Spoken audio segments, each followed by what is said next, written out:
Imagine you're standing in a vast, open savanna 50,000 years ago. The hunt is over, the tubers have been gathered, and for the first time in your life, you aren't running for your survival. You have 4 hours of daylight left, and nothing on your calendar. Modern humans often view our ancestors as exhausted survival machines, constantly one step away from starvation. But the reality is far more surprising. For 99% of our history, free time wasn't a luxury. It was the foundation of the human experience. So what did ancient humans actually do when they weren't fighting for their lives? The answer challenges our modern obsession with productivity and reveals that leisure is where we actually became human. Let's start with the original Affluent Society. In the 1960s, anthropologist Marshall Sahlins shook the scientific world by suggesting that hunter-gatherers didn't work nearly as hard as we do. While the modern office worker put in 40 to 60 hours a week, our ancestors likely spent only 15 to 20 hours on work, securing food and shelter. This left a staggering amount of open space in the day.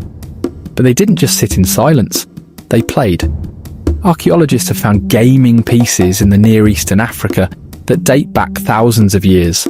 Small polished stones and carved pits in the dirt suggest that games of strategy and chance are older than written language. But play wasn't just for kids.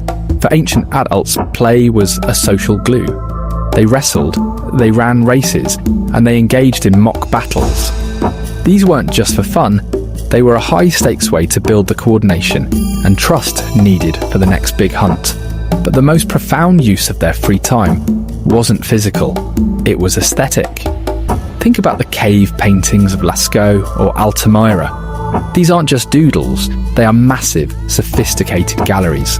Some of these paintings are located in the deepest, most inaccessible parts of caves.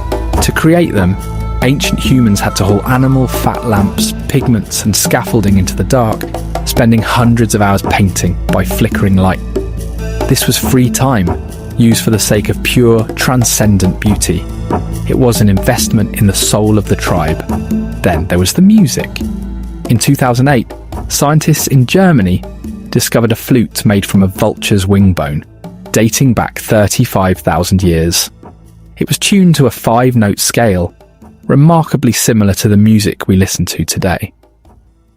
Imagine a group of people, full on mammoth meat, sitting in the twilight while someone plays a melody that echoes off the canyon walls. They weren't doing it to find food, they were doing it because the human brain craves harmony.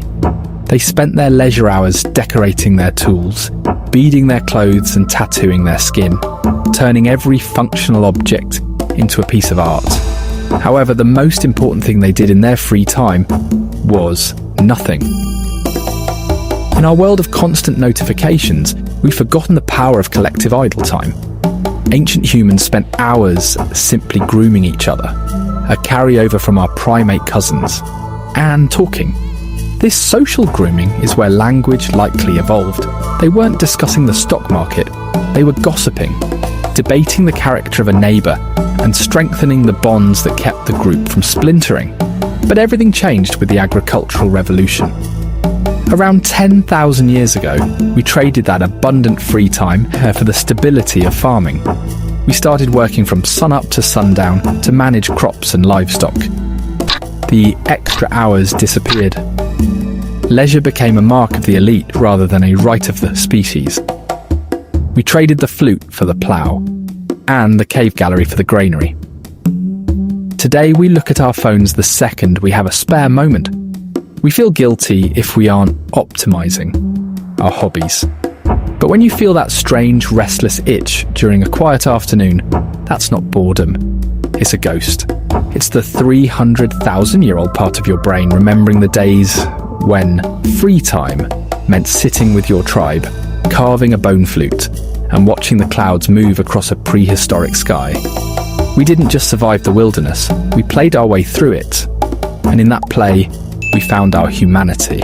Please subscribe to learn more